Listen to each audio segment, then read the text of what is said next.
गांधी का जन्म, बहुत ही आसान, बहुत ही छोटा सा प्रश्न है। महात्मा गांधी का जन्म किस स्थान पर हुआ था? पोरबंदर, गुजरात में हुआ था। ठीक है, नेक्स्ट क्वेश्चन देखिए, अगला क्वेश्चन है महात्मा गांधी का जन्म हुआ कब था? तो 2 अक्टूबर को 1869 ईस्वी में हुआ था। 2 अक्टूबर 1869 को गांधी जी का जन्म हुआ था। कहाँ पर? पोरबंदर, गुजरात में। अब बढ़ते हैं अगले क्वेश्चन की तरफ। अंतर्राष्ट्रीय अहिंसा दिवस, बहुत ही अच्छा सवाल है और यह हर बार एग्जाम में पूछा जाता है। इंटरनेशनल नॉन वायलेंस डे जो है ये कब मनाया जाता है? ये मनाया जाता है 2 अक्टूबर को, यानी जिस दिन गांधी जी पैदा हुए थे।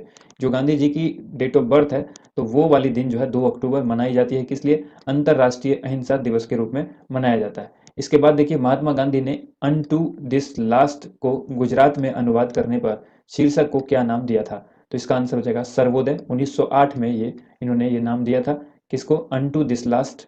ये जो अनुवाद किया था गांधी जी ने इसको गुजराती में, और ये नाम था इनका सर्वोदय। जिसमें इन्होंने जो पुस्तक बनाई, इन्होंने अनुवाद जो किया, और ये कब किया? 1908 में।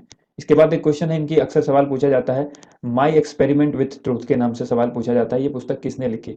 हालांकि पूरा नाम इसका the story of my experiment with truth है, लेकिन जब भी पूछा जाता है वो एग्जाम में माई एक्सपेरिमेंट विथ ट्रूथ ही सही पूछा जाता है। तो आप इसका आंसर कीजिएगा, गांधी जी ने ये पुस्तक लिखी थी। हिंदी में इसको सत्य के साथ मेरे प्रयोगों की कहानी, ये पुस्तक हिंदी में इस तरह से पूछा जाता है। तो आंसर होगा महात्मा गांधी।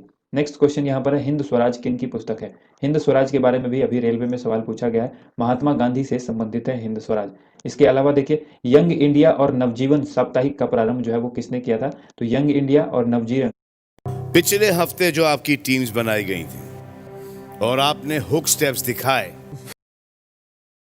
ये जो वीकली समाचार था, ये किसने प्रकाशित किया, ये प्रारंभ किया था? महात्मा गांधी जी ने जो है वो शुरू किया था। नेक्स्ट क्वेश्चन यहाँ पर है, करो या मरो का नारा जो है वो किसने दिया था?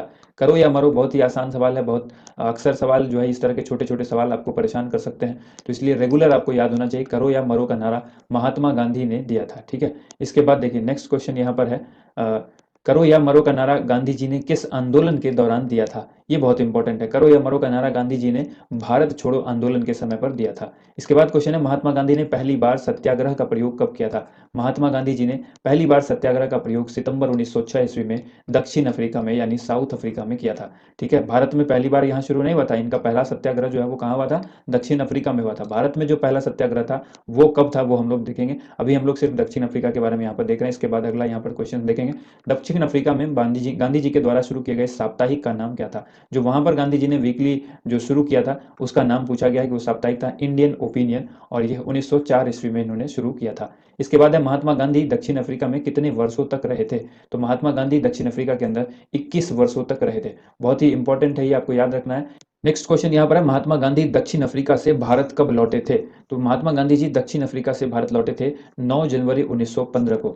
9 जनवरी 1915 को जब ये लौटे, तो यही 9 जनवरी का दिन है जो प्रवासी भारतीय दिवस के रूप में हर साल मनाया जाता है, और इस साल भी 2021 में 9 जनवरी को प्रवासी भारतीय दिवस जो है वो मनाया गया था। तो आपको याद रखना है, प्रवासी भारतीय दिवस किन के लौटने पर? महात्मा गांधी जी के लौटने पर। कहाँ से लौटने पर? दक्षिण अफ्रीका से लौटने पर। और कब? 9 जनवरी 1915 को। तो 9 जनवरी के दिन हर वर्ष प्रवासी भारतीय दिवस मनाया जाता है। इसके अलावा क्वेश्चन है, महात्मा गांधी ने किस एक्ट को काला कानून बताया था? तो काला कानून महात्मा जी ने रॉलेट एक्ट को बताया था। इसके बाद देखिए, अगला प्रश्न यहाँ पर है, किस एकमात्र कांग्रेस के अधिवेशन की अध्यक्षता गांधी जी ने की थी? अधिवेशन भी आपको बहुत परेशान कर रहा है, तो उम्मीद करता हूँ बहुत जल्द आपको अधिवेशन पर भी एक वीडियो आपको उपलब्ध करा दी जाएगी। आज ही कराने का प्रयास करूंगा कि अधिवेशन, जितने भी इंपॉर्टेंट अधिवेशन है, जो कांग्रेस के सेशन है, वो कब हुए, उसकी अध्यक्षता किसने की, और वो कहाँ पर हुए, इन सभी की लेकर के एक जो वीडियो है, important video, top question select करूंगा। सारे अधिवेशन जो है वो नहीं पूछे जाते हैं, कुछ इंपॉर्टेंट अधिवेशन ही है जो आपको परेशान कर रहे हैं, तो उससे रिलेटेड जो है वो सवाल आपको बहुत जल्द आपको आज ही मिल जाएगा।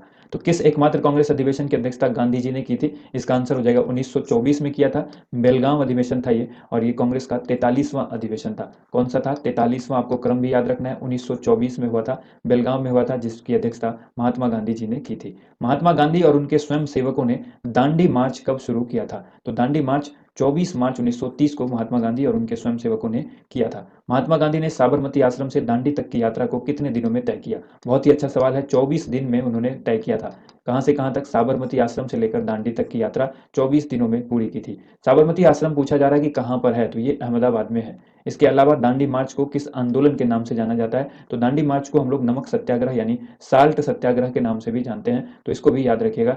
ऐसा ना हो कि आप इसको अलग अलग नाम से समझें और क्वेश्चन ना कर पाए। तो नमक सत्याग्रह यानी साल्ट सत्याग्रह और दांडी मार्च दोनों एक ही है, तो अगर यहाँ पर आपसे पूछा जाए तो इसको अच्छी तरह से याद रखिएगा। नमक कानून तोड़ने के लिए गांधी जी ने कौन सा आंदोलन चलाया था? नमक कानून तोड़ने के लिए गांधी जी ने सविनय अवज्ञा आंदोलन चलाया था। इसके बाद सवाल आपसे पूछा गया है, महात्मा गांधी के साथ नमक सत्याग्रह का नेतृत्व किसने किया था? तो महात्मा गांधी जी के साथ नमक सत्याग्रह का नेतृत्व सरोजिनी नायडू ने किया था।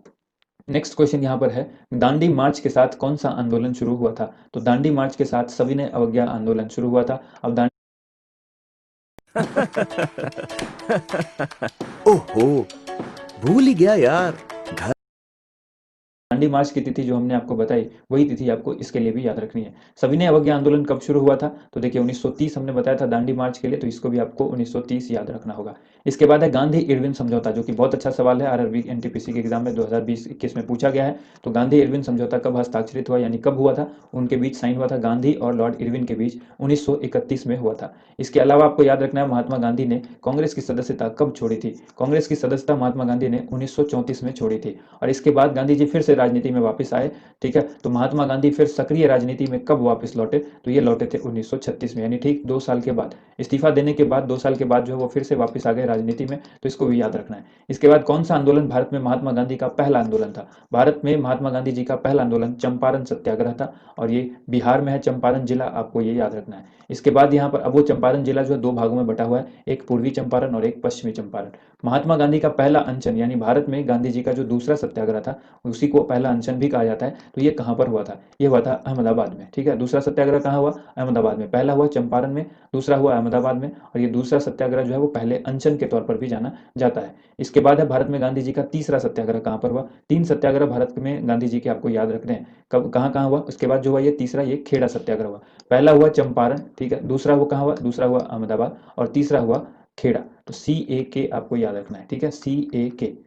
इसके बाद देखिए अगला सवाल यहाँ पर है, सत्याग्रह सभा की स्थापना किसने की थी? तो आंसर हो जाएगा महात्मा गांधी ने शुरू की थी, स्थापना की थी। इसके बाद 1932 में अखिल भारतीय हरिजन समाज की जो है वो किसने शुरू किया था? अखिल भारतीय हरिजन समाज कब शुरू हुआ था? 1932 में। किसने शुरू किया था? महात्मा गांधी ने। नेक्स्ट क्वेश्चन है, महात्मा गांधी को अर्धनग्न फकीर किसने कहा था? बहुत ही important, most important question, very very important, आप इसको याद रखिएगा। महात्मा गांधी को अर्धनग्न फकीर कहा था विंस्टन चर्चिल ने। इसके बाद है, रविन्द्रनाथ टैगोर को गुरुदेव की उपाधि किसने दी थी? बहुत ही इंपॉर्टेंट सवाल है।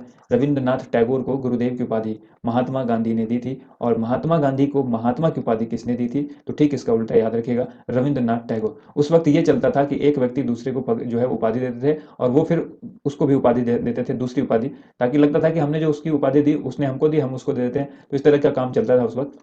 तो रविन्द्रनाथ टैगोर ने को गुरुदेव की उपाधि दी गई थी महात्मा गांधी जी के द्वारा, तो महात्मा गांधी को महात्मा की उपाधि दे दी थी रविन्द्रनाथ टैगोर ने, और उस समय से ही महात्मा गांधी जी जो है वो महात्मा गांधी के नाम से जाने जाने लगे। पहले इनको सिर्फ करमचंद गांधी के नाम से लोग जानते थे।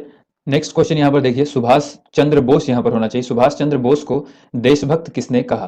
तो ये कहा था महात्मा गांधी ने। इसके बाद क्वेश्चन है, चंपारण सत्याग्रह जो है वो कब शुरू किया गया था? तो चंपारण सत्याग्रह 1917 में बिहार के चंपारण जिले में शुरू किया गया था। भारत में गांधी जी का ये पहला सत्याग्रह जो कि हम आपको बता चुके हैं। ठीक है, इसके बाद जो है दूसरा सत्याग्रह कौन सा था? अहमदाबाद वाला, और जो तीसरा था वो खेड़ा सत्याग्रह था, ये आपको याद रखना है। 1920 में महात्मा गांधी ने किस आंदोलन की शुरुआत की थी? तो 1920 में असहयोग आंदोलन की शुरुआत की गई थी महात्मा गांधी जी के द्वारा। अब सवाल अगर डायरेक्ट पूछे असहयोग आंदोलन कब शुरू किया गया था महात्मा गांधी जी के द्वारा, तो 1920 आपको आंसर करना है। इसके बाद सवाल देखिए, अगला सवाल आपके सामने, किसने कहा ऐसे जियो जैसे कि तुम कल मरने वाले हो, और ऐसे सीखो कि तुम हमेशा के लिए जीने वाले हो? तो ये महात्मा गांधी जी ने कहा था। ऐसे कुछ महत्वपूर्ण कथन है वो भी हम यहाँ पर देखेंगे, जैसे कि ये पहला देखा भी। इसके बाद है, आजादी का कोई अर्थ नहीं है यदि इसमें गलतियां करने की आजादी शामिल न हो। ये कथन भी महात्मा गांधी जी ने ही कहा था। इसके बाद देखिए अगला है, पहले वे आपको अनदेखा करेंगे, फिर वे आप पर हंसेंगे, फिर वो आपसे लड़ेंगे, और फिर आप जीत जाएंगे। ये कथन किसने कहा था? ये भी कहा था महात्मा गांधी जी ने। नेक्स्ट यहाँ पर है, क्रूरता का उत्तर क्रूरता से देने का अर्थ है अपने नैतिक व बौद्धिक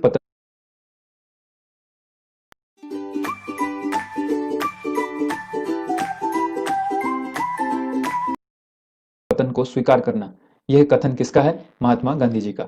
नेक्स्ट क्वेश्चन जो है वो इसी तरह से है, स्वाद का वास्तविक स्थान जिह्वा नहीं बल्कि मन है, किसने कहा? ये कहा था महात्मा गांधी ने। ठीक है, इसके बाद देखिए, टाइम मैगजीन ने किस वर्ष में महात्मा गांधी को मैन ऑफ द ईयर घोषित किया था? टाइम मैगजीन ने किस वर्ष में महात्मा गांधी को मैन ऑफ द ईयर घोषित किया था? तो ये वर्ष है 1930। इसके बाद है, महात्मा गांधी ने किस गोलमेज सम्मेलन में भाग लिया था? तो महात्मा जी गांधी ने दूसरे गोलमेज सम्मेलन जो कि 1931 में हुआ था। 3 गोलमेज सम्मेलन हुए थे, 1930, 1931 और 1932, जिसमें दूसरा वाला जो था इसमें महात्मा गांधी जी ने भाग लिया था। महात्मा गांधी ने पोस्ट डेटेड चेक किसको कहा था? पोस्ट डेटेड चेक जो है वो क्रिप्स मिशन को कहा था। क्रिप्स मिशन 1942 में आया था और इसको जो है गांधी जी ने पोस्ट डेटेड चेक कहा था। इसके बाद किस कारण गांधी जी ने कैसरे हिंद की उपाधि छोड़ दी थी? तो गांधी जी ने कैसरे हिंद की उपाधि जालियांवाला बाग नरसंहार के बाद इसको छोड़ दी थी। इसके बाद है, महात्मा गांधी के निजी सचिव कौन थे? तो महात्मा गांधी के निजी सचिव का नाम था माधव देसाई। और महात्मा गांधी के आध्यात्मिक गुरु कौन थे? ये सवाल भी कई बार पूछा जा चुका है। लियो टॉल्स्टॉय इसका राइट आंसर होगा। और ये भी दोनों सवाल काफी इंपॉर्टेंट है और बार बार पूछा जाता है। महात्मा गांधी के राजनीतिक गुरु कौन थे? तो इनका नाम था गोपाल कृष्ण गोखले या फिर जी के गोखले, आप इसको याद रख सकते हैं। ठीक है, नेक्स्ट है, भारतीय स्वतंत्रता संग्राम में किस अवधि को गांधी युग के रूप में जाना जाता है? तो ये 1915 से लेकर 1948 का जो समय था, इस अवधि को 1915 से लेकर के 1948 का जो अवधि था, इसको हम लोग गांधी युग के रूप में जानते हैं। महात्मा गांधी की हत्या किस स्थान पर हुई थी? बिरला भवन के बगीचे में महात्मा गांधी जी की हत्या हुई थी। और इनको किसने मारा था? तो महात्मा गांधी को नाथूराम गोडसे ने मारा था। कब हुई थी इनकी हत्या? 30 जनवरी 1948 को नाथूराम गोडसे ने गोली मारकर इनकी हत्या की थी। इसके बाद है, शहीद दिवस यानी मार्टिर्स डे जो है वो कब मनाया जाता है? तो आंसर होगा 30 जनवरी को हर वर्ष जो है वो शहीद दिवस मनाया जाता है। गांधी स्मारक संग्रहालय, ये बहुत इंपॉर्टेंट है, गांधी मेमोरियल इंस्टीट्यूशन कहाँ पर स्थित है? तो ये साबरमती आश्रम, जो गांधी जी का साबरमती आश्रम है वहीं पर स्थित है। और ये कहाँ है? अहमदाबाद, गुजरात में। इसके अलावा आपको याद रखना है, गांधी स्मारक संग्रहालय का डिजाइन किसने तैयार किया था? तो ये डिजाइन, ये जो स्मारक कहाँ पर है? ये साबरमती आश्रम में। तो यहाँ पर इस संग्रहालय को जो बनाया था, इसका डिजाइन किसने बनाया था? प्रसिद्ध वास्तुकार थे चार्ल्स कोरेओ, इन्होंने किया था डिजाइन 1958 में। याद रखिएगा, बहुत इंपॉर्टेंट सवाल है ये। महात्मा गांधी की स्मारक कहाँ पर स्थित है? तो ये राजघाट दिल्ली में स्थित है। और ये जो है किस नदी के किनारे है, ये भी पूछा जाता है। तो यमुना नदी के किनारे है। तो दोस्तों, इस वीडियो में बस